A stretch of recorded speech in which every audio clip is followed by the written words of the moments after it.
I just love the ocean. I just find such peace there. And I have been working in tech my entire life. And of course, tech can be very intense. And the way I was able to get refuge when I was a kid and became also my refuge when I was adult, and that was to spend time at the beach. So for me, it was just always to just get quiet, feel the ocean air, smell it, get in the water, watch the birds fly. So there was always a real connection with sand. About 5 years ago, I ended up spending 6 months in Hawaii. And this was where I actually started getting enthused about doing very colorful paintings, because Hawaii is such a beautiful nature on steroids environment. So I was able to start getting in touch with colors in a different way. So you can see a lot of that effect in these rock paintings I did. I just was intoxicated with color. So that started on this new path of doing the rocks paintings, the rocks and the crystals paintings. So I just continued that when I came back from Hawaii. So now for these rock paintings, it was just something that evolved naturally. I had always been doing oil paintings, and then I discovered these inks, these acrylic inks are highly saturated, and they just come in these little bottles about this big. And so I started playing with those because I love the colors, the saturated colors, and I also love the way they interacted with each other. It gave a very organic feeling to the painting. So I started doing these very large 4-foot by 5-foot paintings just right off the bat. And the only way to do that is to put them on the floor because the viscosity of the ink is very, very thin. It's like water. So I would put them on the floor and just start squirting these bottles of ink on the canvas and then spraying it with water.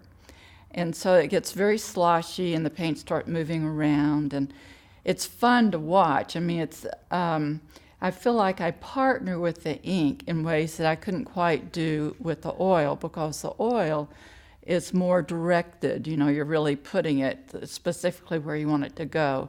Even though towards the end of doing the oil paintings, I was also trying to get a lot of different textures. So I was working with a lot of runs and also doing thick paints and just trying different things. But then once I found these inks, I became totally captivated by them. So that was about 3 years ago, I guess, and it's been my main medium since then. So with these rock paintings, the idea for me was just to work with the inks flowing and then start seeing what I could do. I'd also get these big rollers and I'd be moving it around. And it takes about 6 or 8 hours to just do the initial layer with the inks, because it takes a long time for it to dry. And then there's a lot of sitting and watching, because you are partnering with the ink as it kind of determines trails to move down. And, you know, there's times when you realize this ink has a lot better idea of what it wants to do than what I want it to do. So I just kind of have to get out of the way and let it have its say. And then after about 6 or 8 hours, when I was kind of happy with the way it was going and it started drying, then I could look and see what I had there. So then I would put it up, you know, against the wall and see what it looked like from a distance. And then usually I'd wait a few days, and then I'd go back in and do a very similar process to bring up parts where I wanted more vibrant color or to overlay a different color, that sort of thing. Then once that dried, I'd look at it, and it'd just be this huge abstract thing with a lot of colors. And then I go, oh God, what am I going to do with this? So then I would start editing it with white paint so that it would start having shapes and start working with the stone shapes. And I kind of settled on the stones because, for one thing, it had an organic look to it, and stones are so organic. I thought, well, this would be a natural evolution of what happens with this abstract. So then taking the paint, the white paint, I would start making the shapes of the stones. And then I realized that, well, it would be interesting if I could make a background that looked more like sand out of the white edited part. So I would put very, very thick white paint on there and have quite a texture. Then I would go in with either black or gray or sometimes blue oil paint and thin it down so that I end up almost just pouring it down this canvas. And it would start, this darker oil paint would start catching into the grooves left from the texture of the white paint. So that was the way I was able to get the look of the water, coming underneath the stones. And then, of course, that created a huge mess because the whole canvas now is covered with this very drippy, say, thinned black oil paint. So then I have to go in and clean all of the areas off where the stones would be. So that took quite a bit of time and energy anyway to get that done. Then once that dried, I would go in and look at the stones and make them more of a 3D effect so that it would had the feeling that you were actually looking at an object there rather than just some flat paint on the surface. When you're working with acrylics and oil, you have to be very careful because once you lay down oil, you cannot put any water-based paint over it because it will peel off.